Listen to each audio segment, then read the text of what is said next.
Hi guys! Quick recap lang tayo. May previous post ako regarding sa Poong Itim na Nazareno. Kasama nun ay ang Nuestra Señora de Guia or Our Lady of Guidance. Ang storya na yon ay hindi tungkol sa isang kulay o sa lahi ng isang tao. Ang mensahe na gustong iparating ay ang pag-ibig ay para sa lahat. Na ang pagpapakasakit, ang pagkamatay, at ang muling pagkabuhay ng ating Panginoong Hesukristo ay ginawa niya para sa lahat ng tao and Mama Mary as our guide sa buhay natin. On that same day, nabasa ko ang storya ni Saint Catherine Drexel. And katulad ng mga previous post ko, marami ding repeating numbers of 2 and 3. Please feel free to watch the meaning of 23 sa mga previous post ko. Saint Catherine Drexel is the second recognized American-born saint. She dedicated her life para sa pagtulong sa mga Native Americans and Africans. Ang turo sa kanila ng magulang nila ay ang kayamanan ay dapat ipamahagi or i-share sa mga nangangailangan. 3 beses kada linggo, binubuksan nila ang kanilang bahay para tumulong sa mga mahihirap at nangangailangan.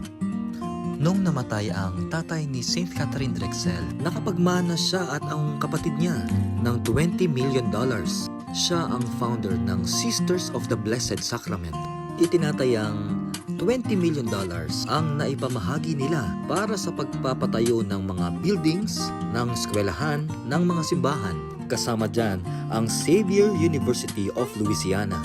Ang feast day ni Saint Catherine Drexel ay March 3. At tulad ng mensahe na ang pag-ibig ay para sa lahat, si Saint Catherine Drexel ang patron saint of racial justice and philanthropist.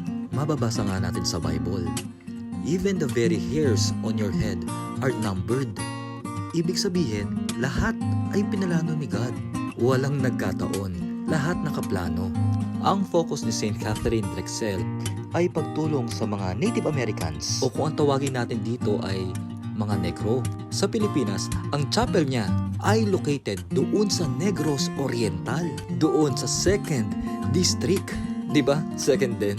Ibig sabihin, part of God's plan.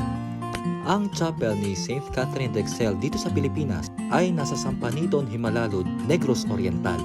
Meron nga pala silang balak na magtayo ng bagong chapel ni Saint Catherine Drexel at makapagdala dito sa Pilipinas ng life-size image niya. Kapag napanood nyo ito, sana ay makapag-alay tayo ng isang panalangin through the intercession of Saint Catherine Drexel na matupad ang mga plano. Sa ngalan ni Hesukristo, ating Diyos. Amen.